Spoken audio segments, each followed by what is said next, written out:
가짜 뉴스에는 큰 뉴스, 작은 뉴스가 없습니다. 진짜 뉴스냐, 가짜 뉴스냐만 있을 뿐입니다.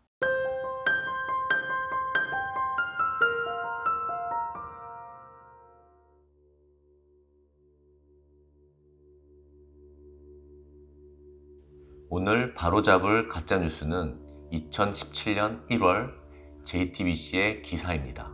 그 기사 제목이 그날 런던에선 되짚어본 대통령의 하룻밤입니다.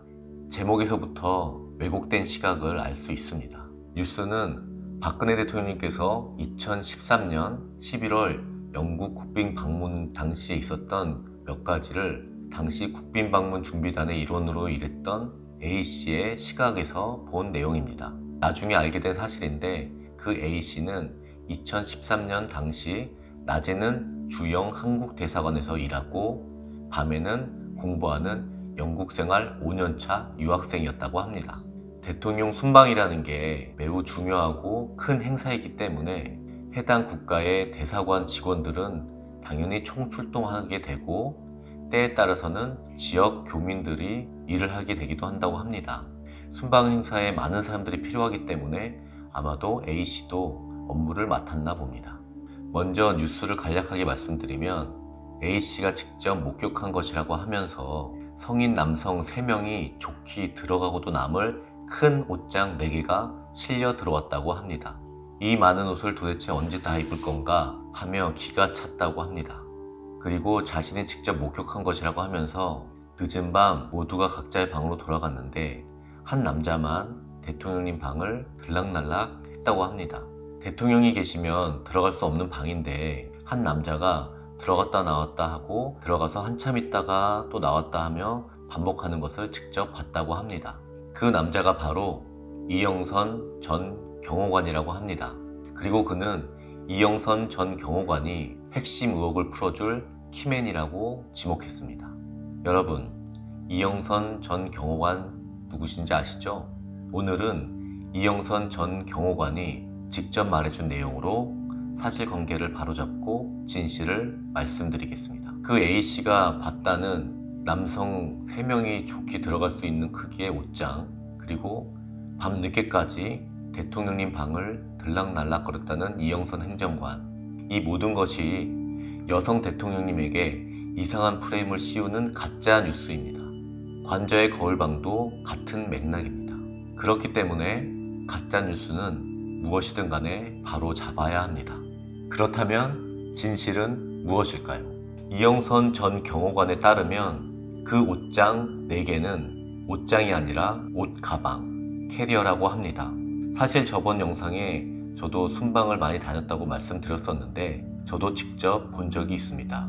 일반적인 캐리어와 달리 높이가 1.5m 정도 되는 큰 캐리어입니다. 긴 코트 등 대통령님의 옷을 잘 보관하고 이동할 수 있게 하기 위한 큰 가방인 것입니다. 한 나라의 대표로서 세계 정상을 만나는 외교 자리에서 옷이라는 것은 또 하나의 무기라고 생각합니다. 대통령님의 옷을 반듯하고 구김없이 이동하고 보관하는 것은 당연한 것입니다. 상대국 정상을 만나는 자리에서 구김이 있는 옷을 입고 나갈 수는 없지 않습니까? 게다가 그 대형 캐리어 4개 중에는 노무현 전 대통령이 사용하던 캐리어도 있었다고 합니다. 역대 대통령들이 전부 사용해왔던 큰 캐리어, 큰 옷가방을 남성 3명이 들어가도 될 크기의 큰 옷장이다 라고 표현을 한 것입니다. 게다가 경험이 부족한 A씨 눈에는 옷과 짐이 많다고 생각할 수 있습니다. 그러나 이영선 전 경호관 이야기에 따르면 박근혜 대통령님 첫 순방 당시 기존 경호원 직원들이 박근혜 대통령님의 짐이 왜 이렇게 적냐 라고 깜짝 놀랐다고 합니다. 왜냐하면 부부로 움직이던 다른 대통령님과 달리 박근혜 대통령님께서는 혼자이셨고 게다가 불필요한 것들은 최대한 줄여서 갔기 때문입니다. 두 번째 이야기, 이영선 전 경호관이 박근혜 대통령님 방을 늦게까지 들락날락 거렸다는 이야기입니다. 뉴스 제목과 함께 교묘하게 여성 대통령님을 모욕하고 있습니다. 그 뉴스 이후에 인터넷에는 입에도 담기 힘든 내용으로 재확산, 재생산되었습니다. 아직까지도 그런 부류의 뉴스들이 인터넷과 유튜브에 남아 있습니다. 이영선 전 경호관이 말하는 사실은 다음과 같습니다. 제가 그대로 읽어드리겠습니다. 정확한 시간은 기억나지 않지만 굉장히 늦은 시간이었고 여러 가지 준비해야 할 것이 많아서 도착하자마자 상당히 바빴으며 특히 늦은 시간에 아마도 휴일로 기억하는데 우리가 필요했던 부분의 호텔 직원이 자리에 없어서 그것을 해결하는 데 상당히 오랜 시간이 걸렸던 것으로 기억합니다. 당시 대통령님의 숙소는 국빈 숙소답게 상당히 컸고 수행원들이나 호텔 직원이 드나드는 문과 대통령님께서 출입하는 별도의 문이 있었습니다. 그래서 2개의 출입구가 있었습니다. 다음날 일정을 위해 여러가지 준비하는 수행원들이 늦은 시간까지 필요에 따라 2개의 문을 통해 드나들었습니다.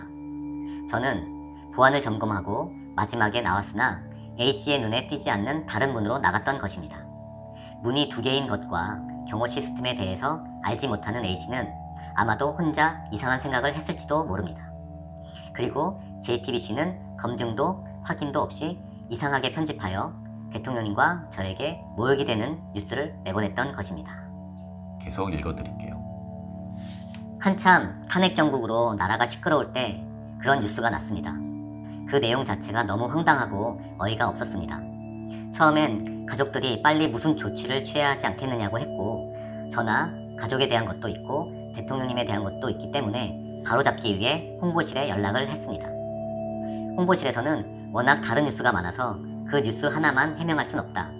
그리고 너무 어이가 없는 것이라 누가 믿겠느냐 라고 해서 어떤 조치도 하지 않고 넘어갔습니다. 하지만 인터넷에서 관련 게시물들이 재생산되었습니다. 시간이 지나서 그대로 묻히는가 싶었는데 그 당시 JTBC 기사에는 익명 A씨로 나왔던 사람이 1년 6개월이 지난 2018년 6월에는 다른 언론사에 오재홍이라는 자신의 실명으로 인터뷰를 했습니다. 그때 JTBC에 제보한 사람이 바로 자기다 라며 자신의 책 홍보와 함께 인터뷰를 했습니다. 그로 인해 그 뉴스는 완전히 사실인 것처럼 그리고 진짜 그런 일이 있었다는 식이 돼버렸습니다. 그리고는 자기가 마치 휘슬플로어라고 해서 공익제보자라고 말하더군요. 그래서 이거는 진짜 안 되겠다 싶어 뭔가 빨리 조치를 취해야 되겠다는 생각이 들었습니다. 법적으로 빨리 문제를 해결해야 한다는 가족의 말을 잠시 뒤로 하고 대화를 먼저 해봐야겠다는 생각에 그 언론사를 통해 연락을 했고 당사자와 이메일을 주고받게 되었습니다. 오지용 씨의 요지는 자기는 그런 의도가 없었는데 제 명예를 훼손시켜 정말 죄송하다. 자기는 그런 의도가 아니었다. 단지 자기는 제가 많은 것을 알고 있는 사람인 것 같아서 그게 밝혀지길 원했던 것이며 미안하다고 메일이 왔습니다. 당사자가 사과는 했지만 언론을 통해 사실을 바로 잡아줬으면 한다는 내용으로 답장을 보냈습니다. 하지만 1년 6개월이 지난 아직까지도 정정기사는커녕 회신도 오지 않고 있습니다. 가족들이 고소라도 해야 하지 않겠느냐 했지만 직접 제가 벌하는 것은 신앙인으로서 맞지 않는 것 같아서 하나님께 맡기자 라는 생각이 들어 지금까지 별다른 대응 없이 왔습니다. 고소를 하지 않고 놔둔 것은 내가 억울한 일을 당한 걸 하나님께서 분명히 알고 계실 테니 언젠가 꼭 해결해 주실 것이라는 믿음 때문입니다. 이렇게 이영선 전 경호관이 보내왔습니다. 당시 A씨였던 오재용 씨는 본인이 제보한 JTBC에게 제보한 그 내용들이 대통령님과 이영선 전 경호관의 명예를 실추시킬지 몰랐다고는 하지만 결국은 명예를 훼손시켰고 국민을 호도하는 결과를 낳았습니다. 이 사실관계, 정확한 내용을 잘 알지 못하는 제보자뿐만 아니라 제대로 확인하지 않은 언론사에 문제가 있다고 생각합니다. 게다가 내용 확인은커녕 이상한 단어와 악마의 편집으로 국민들의 눈과 귀를 속였습니다. 그것이 바로 그들의 특기입니다. 여러분, 가짜뉴스에는 큰 뉴스, 작은 뉴스가 없습니다. 진짜 뉴스냐, 가짜 뉴스냐만 있을 뿐입니다.